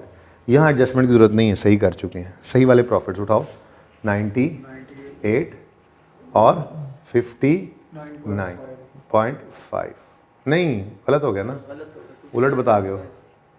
98 इधर है, 98 और यहाँ पे 59.5। लेकिन मसला क्या है, 15 का साल तो हमारे पास था, 14 पे आपने कोई बंदोबस्त नहीं किया सरताज को रोकने का। आ जाना था उसने तलवार लेके, शुक्र है मुझे याद आ गया, भूलना नहीं है, ये इसके नंबर होते हैं। ठीक है, ऐसे ही ये प्रॉफिट के साथ आपने लिखा भाई ये रीस्टेटेड है, नीचे से लिख के लाए। जब ये रीस्टेटेड है तो फिर ये जो भी फिगर आएगी रीस्टेटेड ही होगी। जरा बताओ क्या फिगर आ रही है? 89.5। अच्छा, चेक करते हैं। हमने कहा जी 89.5 है रिटेन्ड अर्निंग्स 30 जून 14 की। सवाल में जो गिवन थी 30 जून 14 की, वो कितनी नजर आ रही है? 108। क्या ख्याल है, होगी ना रीस्टेटेड? चलो, अगली तो भाई ड्राफ्ट है। लो भाई, अगला भैया 187.5। लो भैया, काम हो गया, तमाम हो गया, काम हो गया, तमाम हो गया। ठीक है, ओ भाई प्लीज लिख लेना ऊपर रुपीज इन मिलियन, वास्ता जे लिख लेना rupees in million, rupees in million, वरना नंबर कट जाएंगे, बता रहा हूँ मैं, नंबरों वाला मैसेज आ जाएगा। ओके, हाँ जी, बैलेंस शीट बनानी है। अब रहेगी क्या? Balance sheet. बैलेंस शीट में क्या कुछ गिवन है हमें? PPE गिवन है और रिटेन्ड अर्निंग्स गिवन है। इधर देखो, नॉन करंट एसेट्स में PPE गिवन है, जो जाहिर सी बात है हमें 2014 और 2015 दोनों का बनाना पड़ेगा। लेकिन मौजें हैं इक्विटी में, सिर्फ है रिटेन्ड अर्निंग्स, और वो रिटेन्ड अर्निंग्स भी हमारे पास रेडी स्टडी एप्पल गो मौजूद हैं इस रिक्वायरमेंट से। तो पहले मुफ्त वाले नंबर ले लो भाई। 30 जून 2015। थोड़ी सी जगह छोड़ देता हूँ मैं, ठीक है ना, वैसे ही बताने के लिए कि अगर डाटा होता तो बनाते। 15 2014 और बस ऐसे ही 13 डाटा नहीं है, ठीक है। अच्छा हाँ भाई, रिटेन्ड अर्निंग्स 30 जून 14 की 89.5 मुफ्त के नंबर है, ये तो पहले ले। 30 जून 15 187 पॉइंट। यार ये मुश्किल तो नहीं लग रहा, मैं स्पीड से तो नहीं पढ़ा रहा, प्लीज़ बता दो मुझे, अभी बता दो, मैं रुक जाऊँ, स्लो हो जाऊँ, बता दो मुझे। तो ये रिपीटेड काम है ना, ये चौथा दिन है आज इसके ऊपर, और काम वही कर रहे हैं जो मैंने पहले दिन शुरू किया था प्रैक्टिस सेट 1 में, ये पहले दिन वाला काम है। फिर भी लगे तेज है तो मुझे बता देना भाई, आप 2 रिप्रेजेंटेटिव्स हो उन सब के इस वक्त, ठीक है ना। भरी क्लास है तो फिर मेरे जैसा कोई मिल जाता है। अच्छा तो चलें आगे। प्लांट पीपीई, प्लांट नहीं पीपीई, गलत वाले उठा लो। 130 ये आ गया 130, ये आ गया 189। Now blue marker is out and you know 14 के साल की गलती 14 में सही करते हैं। तो पहली एंट्री में एसेट 20 से क्रेडिट हो रहा है, मतलब कम, तो पीपीई -20 हो गया। और दूसरी एंट्री में डेबिट हो रहा है, मतलब बढ़ रहा है, तो +1.5। क्लियर हो गया। लेकिन जब 15 के साल में आएंगे तो ये बैलेंस शीट है, याद आ रहा है?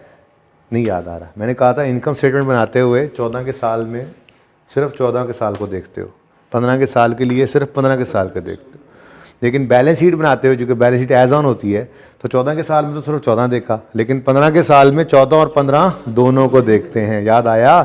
तो इसलिए सबसे पहले तो हम -20 + 1.5 लिखेंगे, फिर आगे सोचेंगे। ये पहले रीस्टार्ट करना है हमने, ठीक है? याद है ये बात? अब अगले साल आए तो पीपीई 15 में 2 से बढ़ गया, डेबिट मतलब बढ़ गया, और पीपीई 6 से भी बढ़ गया। I am afraid that question is almost complete जी। 14 का पीपीई 111.5, ठीक है जी। और 15 का पीपीई 119.5, और 13 का मुझे पता कोई नहीं है, डाटा नहीं था इसलिए बनाया नहीं, लेकिन रिटेन्ड अर्निंग्स शायद 13 की मैंने निकाल ली थी, पर देखो मैं ये लिख कर काट रहा हूँ, ठीक है। 178.5 ये 178.5 आता है भाई, चेक करो ज़रा।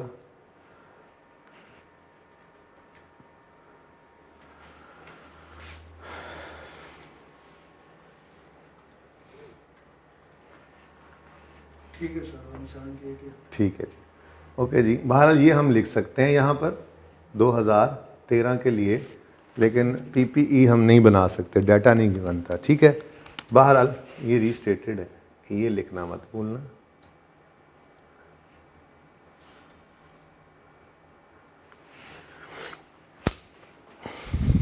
क्या ख्याल है, समझ में आती है बात?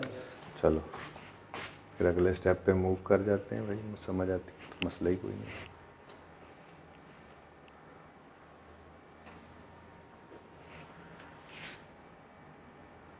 वंडर लिमिटेड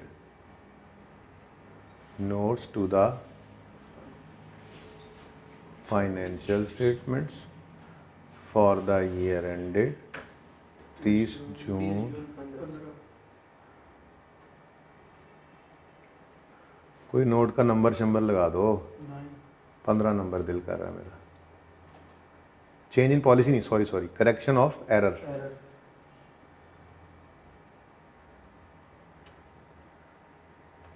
ठीक है जी। वो रीस्टेटेड की आगे तफसील भी तो बतानी है ना। अब करेक्शन ऑफ एरर, अरे देखो ना, तो एडजस्टमेंट 1 करेक्शन ऑफ एरर है, बल्कि पूरी बात लिखूं ना मैं तो correction of prior period error है। करंट पीरियड का एरर होता तो उसमें तो कौन सा नोट बनाना पड़ना था, ठीक है। Correction of prior period error, ठीक है। अच्छा अब ये अंग्रेजी लिखनी है। Cost of repair amounting to 20 was erroneously debited to machinery account on यकम अक्टूबर 13। बस कॉस्ट ऑफ रिपेयर बोलते जाओ, वहां से देख। Amounting to rupees 20 million was erroneously Adapted to 20 million. 20 million was erroneously debited The machinery account on 1st October. काफ़ी है to machinery account. ठीक है, यहीं रखें जी।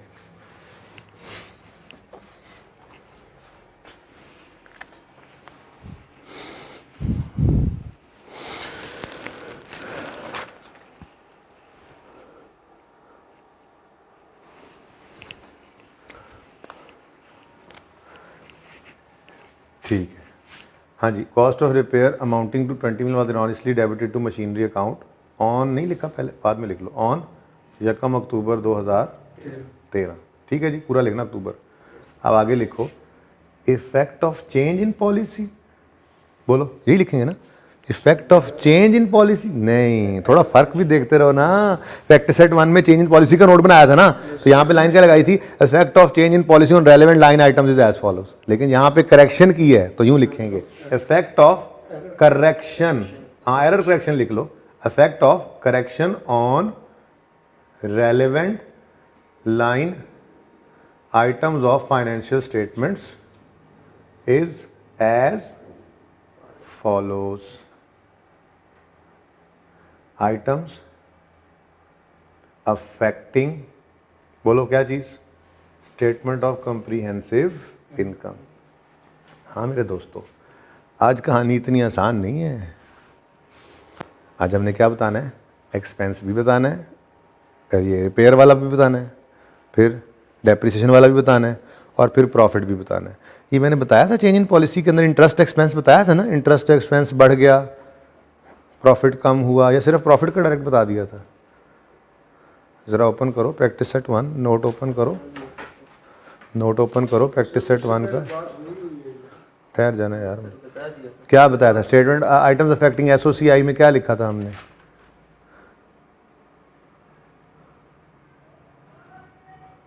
इंटरेस्ट का नहीं बताया। नहीं बताया था, बताना चाहिए था। ठीक है, वो चलो अब बाद में आप घर पे जाके लिख लेना। जो एडजस्टमेंट के अंदर इंटरेस्ट का इम्फेक्ट है ना, इंटरेस्ट कम हो रहा था हर साल में, है ना, क्योंकि हमने चेंज किया था, तो आप लिखोगे डिक्रीज इन इंटरेस्ट और हर साल का लिखते चले जाओगे। ये लिख लेना, ठीक है ना। मैं चलो यहाँ पे अब देख ही लोगे आप जी। रिपेयर, अच्छा इधर देखो, ये देखो, आज ठीक है मैंने माना, मैं यहाँ पे 15 भी लिख रहा हूँ और 14 भी लिख रहा हूँ। उसके बाद यहाँ पे 3-4 चीज़ें आएंगी। उसके बाद आइटम्स अफेक्टिंग SOFP, साथ साथ नोट कर लो तो मर्जी है, रुक जाओ तो बेहतर है। 13, अब 13 का ना मेरे पास डाटा नहीं है, वरना मैं 13 भी बना लेता, ठीक है ना। अच्छा लेकिन चलो, लेकिन क्या, पहले एक बार कर लेते हैं, एक बार पहले कर लेते हैं। हाँ जी, रिपेयर एक्सपेंस है, बताओ भी रिपेयर एक्सपेंस को क्या हुआ। रिपेयर एक्सपेंस 14 में 20 रुपये से बढ़ रहा है या कम हो रहा है, बढ़ रहा है ना, तो 20 रुपये से रिपेयर एक्सपेंस हो गया इंक्रीज। तो आपने यहाँ पर लिखा इंक्रीज इन रिपेयर एक्सपेंस। ये मैंने कहा इस तरह से आपने लिख देना है, प्लीज़ मैं भूल गया था, सिर्फ प्रॉफिट लिखा था, प्रॉफिट में भी इम्पैक्ट बताना है लेकिन एक्सपेंस से बताना था। तो वो तो उस मेरे ख्याल प्रैक्टिस सेट 1 में हर साल में इंटरेस्ट एक्सपेंस क्रेडिट हो रहा था ना, कम कम कम, तो आपने लिख देना है कि डिक्रीज इन इंटरेस्ट एक्सपेंस एक लाइन में, और अगली लाइन में फिर प्रॉफिट लिखना है, ठीक है, कर लोगे ना याद से। अच्छा, अगले साल कुछ भी नहीं है, था नहीं ना कुछ, और ठीक है, सही है। नेक्स्ट, डेप्रीसिएशन एक्सपेंस, ठहर जाओ पहले देख तो लें। डेप्रीसिएशन एक्सपेंस की जगह नहीं बची अब मेरे पास, डेप्रीसिएशन एक्सपेंस ही होता है, पता है आपको। डेप्रीसिएशन जी, डेप्रीसिएशन 14 के साल में 1.5 से कम हो रही है, 1.5 से, तो डिक्रीज, ये ले यार एक्सपेंस, ये ले यार, डिक्रीज इन डेप्रीसिएशन एक्सपेंस कितने से, 1.5 से, बस माइनस प्लस नहीं करना, ठीक हो गया। 15 में आए तो डेप्रीसिएशन एक्सपेंस 8 से 15 को थोड़ा सा इधर ले आओ, फिर अब एक्सपेंस लिखवाया तो जी 8 से डिक्रीज हो 8 से डिक्रीज हो गया। ठीक है, सही है। Yes, sir. अब इन चीज़ों का इम्पैक्ट प्रॉफिट पे भी तो पड़ा ही है। देखो ना, अब विजुअलाइज करो कि सरताज ने फाइनेंशियल स्टेटमेंट जब निकाल के देखनी है तो उससे कौन कौन सी चीज़ बदली हुई नजर आएगी अब वाली फाइनेंशियल स्टेटमेंट और वो जो उसके पास अलमारी में पड़ी है। एक रिपेयर नया आ गया होगा यस सर। जो पहले नहीं था उसकी 14 की फाइनेंशियल स्टेटमेंट्स में, दूसरा डेप्रीसिएशन बदल गई होगी और तीसरा प्रॉफिट बदल गया होगा। तो अब समझ आ रही है थीम इसकी, ठीक है ना। तो प्रॉफिट की फिगर के बारे में अब देखते हैं जी। प्रॉफिट की फिगर ना डायरेक्ट भी निकल सकती है ऐसे, देखो जैसे ये देखना देखना सारे देखना इधर। मैं नहीं कह रहा उधर से जाके देखो कितना था प्रॉफिट कितना हो गया, मैं कह रहा हूँ डायरेक्ट निकालो। क्या मतलब, एक्सपेंस इंक्रीज हो रहा है और सही है, एक्सपेंस इंक्रीज हो रहा है। ठीक है जी, एक्सपेंस का इंक्रीज होना प्रॉफिट को कम करेगा, कितने से, -20 से। ठीक है, आगे बढ़ो। एक्सपेंस डेप्रीसिएशन एक्सपेंस क्या हो रहा है, डिक्रीज होने से प्रॉफिट तो +1.5। नेट में क्या बना, नेट में क्या बना, ये मैं उसको चाह रहा था आपको। ठीक है, फिर कितना, -18.5 से प्रॉफिट नेट में कम हो गया, डिक्रीज इन प्रॉफिट। ठीक है जी, अब बात समझे हो। अगले साल आओ, अगले साल भाई गड़बड़ है, प्रॉफिट एक्सपेंस ही एक है। अब अगले साल क्या हुआ, अगले साल क्या हुआ, एक्सपेंस 8 से कम हुआ। एक्सपेंस का कम होना प्रॉफिट को बढ़ाएगा, तो प्रॉफिट का बढ़ना अब अलग लाइन आइटम के तौर पे शो करना पड़ेगा हमें, कितने से, 8 से। लेकिन मेरी बात सुनो ध्यान से, तवज्जो से, पॉलिसी का चेंज हो तो जिस साल में खड़े होते हैं उस साल को भी प्रेजेंट करना है। एरर का नोट हो तो जिस साल में खड़े हों उस साल को प्रेजेंट नहीं करते। प्रैक्टिस सेट 1 को ओपन करोगे ना, उसमें 3 में खड़े थे, 3 और 2 दोनों नजर आए थे। ठीक है, लेकिन जब इस सवाल में आओगे तो इसमें खड़े हो 15 में लेकिन सिर्फ प्रेजेंट करोगे 14। ठीक है, खड़े हो गए। अच्छा ये तो फिर गया ना, इसको थोड़ा मेरा जान छुड़ाएं, वैसे बताना था जरा बता दिया। इधर देखो, आगे भी देख लो, आइटम्स अफेक्टिंग SOFP में, इधर देखो देखो देखो देखो देखो, पुरानी बात, प्रैक्टिस सेट 1 15 14 13 ऐसे ही है। लेकिन अगर आप एरर का नोट बना रहे हो तो 15 वाले साल को प्रेजेंट ही नहीं करना, ये बात याद रहेगी। तो चेंज इन, ये स्टैंडर्ड में लिखा हुआ है, पढ़ाऊंगा थ्योरी। जनरल उसूल क्या है इस टॉपिक के अंदर, 2 साल की इनकम स्टेटमेंट, 2 साल की चेंज इन इक्विटी, 3 साल की बैलेंस शीट बनाते हैं। और पक्की बात यही यहीं पर याद रख ली, उसी को यूज करते हुए 2 साल की इनकम स्टेटमेंट, 3 साल की बैलेंस शीट। लेकिन जब नोट बना लिया तो फिर एक छोटा सा फर्क बता दिया, भाई अगर पॉलिसी चेंज का नोट हो तो अपने साल को भी प्रेजेंट करना, और अगर एरर का नोट हो तो अपने साल को प्रेजेंट नहीं करना। यहां पे 13 का तो डाटा नहीं था ना, वरना यहां बैलेंस शीट 13 की हम बनाते। ये देखो, और ठीक है ना, चल बात समझ गए हो, क्लियर है। चलो अब जरा आइटम्स अफेक्टिंग बैलेंस शीट की बात करें तो बैलेंस शीट में तो सिर्फ PPE ही इफेक्ट हो रहा है और दूसरा रिटेन्ड अर्निंग्स। ठीक है, तो यहां पे हमने लिखा जी property plant and equipment. Property plant equipment में बड़े ड्रामे हैं आज। 20 से कम हो रहा है, 1.5 से बढ़ रहा है, नो इशू नो इशू। 20 से कम हुआ, क्रेडिट मतलब कम, और 1.5 से बढ़ गया, तो नेट में क्या हो रहा है बताओ, नेट में कितने से, 18.5 से 14 है, कर लेता हूं मैं, डिक्रीज इन PPE। भाई ये 18.5 इधर है, ठीक है, माजरत में 13 में जज्बाती हो गया था जी। -20 + 1.5 सवालों में जान ही नहीं रही जब से टैक्स निकला है। इनमें से FIR 2 में टैक्स होता था, यहाँ पे 4-4 5-5 चीज़ें आ जाती थी, फिर संभालना मुश्किल होता था। यहाँ तो मुश्किल ही कोई, वो मुकम्मल निकल गया क्या डेफर्ड टैक्स। भाई, डेफर टैक्स आपने पढ़ना है FIR 2 में है ना भाई, तो इसलिए वो फिर इसमें मिक्स नहीं ना हो सकता अभी। हाँ जी, उसके अलावा क्या चीज़ है जी? Retained earnings. तो रिटेन्ड अर्निंग्स के लिए मैंने आपको क्या तरीका बताया था? माना कि यहाँ पे कोई इतना ज़रूरी नहीं है, मुश्किल नहीं है, पर मैंने तरीका सिखाया था, प्लीज़ उसको फॉलो करना है, मुश्किल से मुश्किल सवाल के लिए है। Asset equal to capital plus liability था, मैंने कहा था इसको रीअरेंज कर लो और capital is equal to asset less liabilities कर लो। अब यहाँ पे देखो तो हमारे प्लांट में क्या आ रहा है? 18.5 का डिक्रीज, लायबिलिटी तो है ही ज़ीरो, तो यही क्या बन गया? यही क्या बन गया? कैपिटल, यानी कैपिटल में सिर्फ रिटेन्ड अर्निंग्स ही पड़ी है ना फिलहाल, रिटेन्ड अर्निंग्स का डिक्रीज ही बन गया, तो 18.5। ये लो यार, कुछ भी नहीं है ना, जीरो माइनस हो रहा है, ठीक है, ओके। अच्छा, तो रिटेन्ड अर्निंग्स में भी क्या आ गया जी?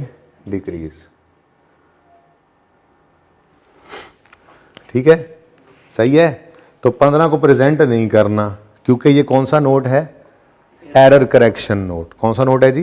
एरर करेक्शन नोट, ठीक है। अब दिल तो कर रहा है ऐसे ही इसी के आगे एक और छोटा सा नोट भी बना डालूं। कौन सा भला? एस्टीमेट चेंज का नोट आपको बनाना सिखाया तो हुआ है, उसमें क्या साइंस है, ऐसे ही बस यहीं पे अगर कंटिन्यू कर लूँ, ये यहाँ पे जगह बहुत कम होनी है, ठीक है, माजरत यार, 6 है ये और ये 2। अच्छा, तो ज़रा ना यहाँ से ऐसे ही नोट्स चल रहे होंगे, ठीक है ना, और आप तो कॉन्टीन्यूटी में लिख लेंगे। यहाँ पे करके ना मैं नोट 16 बना देता हूँ, चेंज इन एस्टीमेट। वो नोट्स के साथ ही मैंने इसलिए नंबर 16 लगा दिया कि इकट्ठे बना रहे हो आप, ठीक है। अब एस्टीमेट चेंज का नोट भाई बड़ा आसान था, इसके एक छोटी सी वर्किंग करते थे, याद है कि नहीं याद? याद है कि नहीं याद? वर्किंग 3 तक पहुंचे हैं, वर्किंग 4 ऐसे ही। वर्किंग 4 हम क्या कहते थे? करंट ईयर में डेप्रिसिएशन का इम्पैक्ट देखो। करंट ईयर में डेप्रिसिएशन 6 रुपए से कम हुई है, तो अगली बात को प्रूफ किया था हमने कि फ्यूचर वाली को उल्टा दो। चेक करके देख लो, इस साल में 6 से कम हुई है। अब अगले साल में देखो तो जरा कैलकुलेटर निकाल लो ना यार, 3 साल को 14 × 3 करो, ये इस साल 6 से कम हुई है, ये ज़हन में रखना, ठीक है। 14 × 3 करो, 42 होनी थी, और 1 2 3 4 5 6, 8 को 6 से मल्टीप्लाई करो, 6 से बढ़ गई। यानी इस साल अगर 6 से डेफिशन को कम किया है तो अगले बाकी लाइफ में 6 से डेफिशन ने बढ़ना ही बढ़ना है, यही हमने सीखा हुआ था, ठीक है ना। तो मैंने आपको फिर इस वर्किंग को करने का तरीका ये सिखाया था कि हमने कुछ इस तरह से कर लेना है कि डेप्रीसिएशन पहले यूं लिखना है, करंट ईयर, ये तैयारी सिर्फ इसलिए कर रहे हैं कि रेजिडुअल वैल्यू उसमें डालनी है, वरना तो डायरेक्ट भी हो सकता था, ठीक है ना। करंट ईयर बोलो, डेप्रीसिएशन क्या हो रही है? डेप्रीसिएशन डिक्रीज हो रही है कितने से? 6 से, तो फिर करंट ईयर के प्रॉफिट इंक्रीज हो रहे हैं 6 से। और फिर मैंने कहा था कि फ्यूचर ईयर्स के लिए इसको बिल्कुल उल्टा दो बिना सोचे, याद है?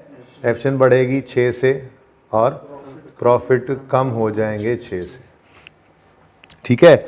अब ये बात यहाँ अंग्रेजियों में हम पहले लिखते भी थे, ड्यूरिंग, बल्कि यूं लिखा हुआ था उसने, on 1 July 14 WL reviewed,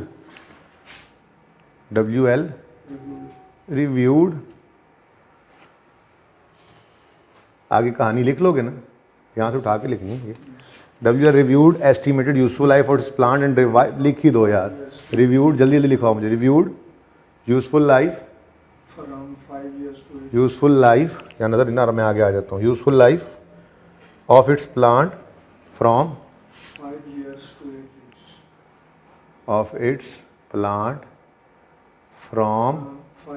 5 years to 8 years। आगे क्या लिखा था हमने, कुछ याद है? Effect of this change is as follows. कुछ यादें ताज़ा हो रही हैं। Effect of this change is as follows, और फिर हमने लिखा था प्रॉफिट, बल्कि यूं लिखा था इंक्रीज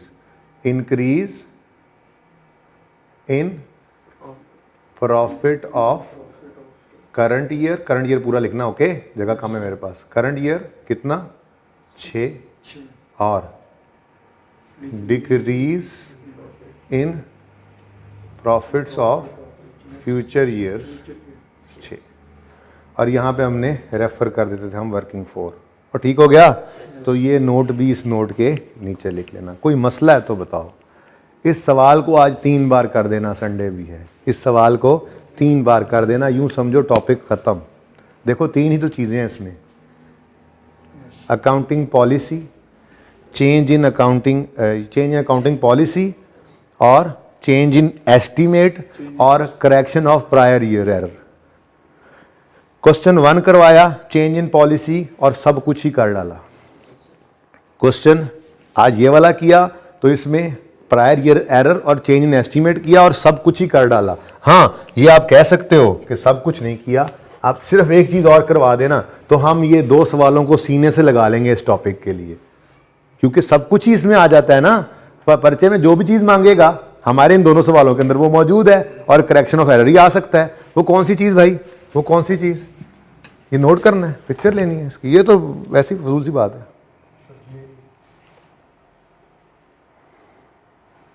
ठीक है, क्या भला, जर्नल एंट्रीज याद हैं? जर्नल एंट्रीज ये वाली नहीं है जो अगर सवाल मांग ले तो, अगर सवाल, अब ये रिक्वायरमेंट नहीं थी, ये रिक्वायरमेंट नहीं है सवाल की, लेकिन मैं कर रहा हूं। अगर सवाल कहता पास जर्नल एंट्रीज, तो याद है क्या किया था हमने? कहा था जो पिछले सालों की एंट्रीज हैं, ठीक है, उसको मैंने यूं लिखा था कि journal entry of 14 standing in 15। उसमें मैंने उसूल क्या लिखवाया था? बैलेंस शीट आइटम्स को पकड़ो। आज जरा 2 हो गए। बैलेंस शीट आइटम्स को पकड़ो। पीपीई 20 से कम हो रहा है, पीपीई 1.5 से बढ़ रहा है, तो नेट में पीपीई क्या हो रहा है? कम हो रहा है। देखो ना, 20 से कम हो रहा था और 1.5 से बढ़ रहा था, तो 18.5 से पीपीई कम हो रहा है। ऐसे ही अगर कोई और लाइबिलिटी पड़ी होती मिसाल के तौर पे, वो कम हो रही होती तो इधर आ जाती, इधर डेबिट आ जाती। अगर बढ़ रही होती वो लाइबिलिटी तो इससे लिख देते। यानी बैलेंस शीट के आइटम्स को हमने 1 साल है, 2 साल है, 20 एडजस्टमेंट्स हैं, 30 एडजस्टमेंट्स हैं, इकट्ठी करके एक बार लिख देने। एसेट्स जो भी हो, एसेट हो, वो बढ़ रहा है, फलां एसेट फलां लाइबिलिटी कम हो रही है, बढ़ रही है, इम्पैक्ट ले लेना। ये लेने के बाद आंखें बंद करके दूसरा इम्पैक्ट कहां फेंक देना है? Retained earnings. और यहां पर तो 18.5 ही आ गया। उसके बाद क्या कहा था जी? यहां पर नेट शेट नहीं करना, बल्कि यहां पे क्या करना है? कॉपी और फिर पेस्ट। तो दूसरी एंट्री मैंने यहां पर आपको लिखवाया था समझाने के लिए। पर्चे में ये नहीं लिखना, ठीक है ना? पर्चे में तो बस लिखोगे जनरल एंट्री रिक्वायरमेंट, दोनों लिख दोगे। ये पहली एंट्री हो गई। अब यहां पे जनरल एंट्री ऑफ 15 है, स्टैंडिंग इन 15 है, तो वो भाई जितनी है ना उतनी एज इट इज लिखनी है, ठीक है? तो वो 2 एंट्रीज हैं। पहली एंट्री है PPE debit depreciation expense credit 2 से, और दूसरी एंट्री इस साल की है पीपीई डेबिट, किस मौके पे आके धोखा देगा यार तू? पीपीई डेबिट और डेप्रीसिएशन क्रेडिट 6 से। तो ये 3 एंट्रीज हमारी जर्नल एंट्रीज भी बन जाती हैं, रिक्वायरमेंट, ठीक है ना? तो भाई ये डालना आपके लिए, समझे पूरा टॉपिक है आईएएस 8 का, इसके अलावा और कुछ है ही नहीं। 3 ही चीजें हैं। अब इधर देखो, ए रिक्वायरमेंट थी स्टेटमेंट ऑफ फाइनेंशियल पोजीशन, ये पढ़ी है ए रिक्वायरमेंट, ठीक है? फिर बी रिक्वायरमेंट है स्टेटमेंट ऑफ कंप्रीहेंसिव इनकम, ये पढ़ी है बी रिक्वायरमेंट। बस क्लास खत्म कर रहे हैं आप। सी रिक्वायरमेंट है statement of changes in equity. अच्छा सॉरी, सी और ये भाई इसीलिए तरतीब से ही करना तुम। अच्छा ओके, सी भी हो गया। डी रिक्वायरमेंट है करेक्शन ऑफ एरर नोट, ठीक हो गया? अच्छा अब इधर देखो, एक तो ये रिक्वायर्ड नहीं था, एडिशनल मैंने ये किया, ठीक है?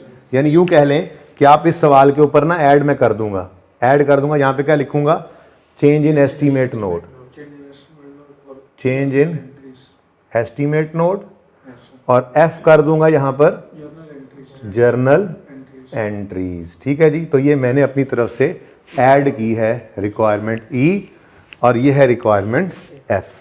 ठीक है, तो वहां पे भी तो ऐसे ही था, कितनी एफ तक रिक्वायरमेंट थी ना। अब चेंज इन पॉलिसी आ गई प्रैक्टिस सेट 1 में, उसकी इनकम स्टेटमेंट बनाई, बैलेंस शीट बनाई, चेंज इन इक्विटी बनाई, जर्नल एंट्रीज की, नोट बना दिया।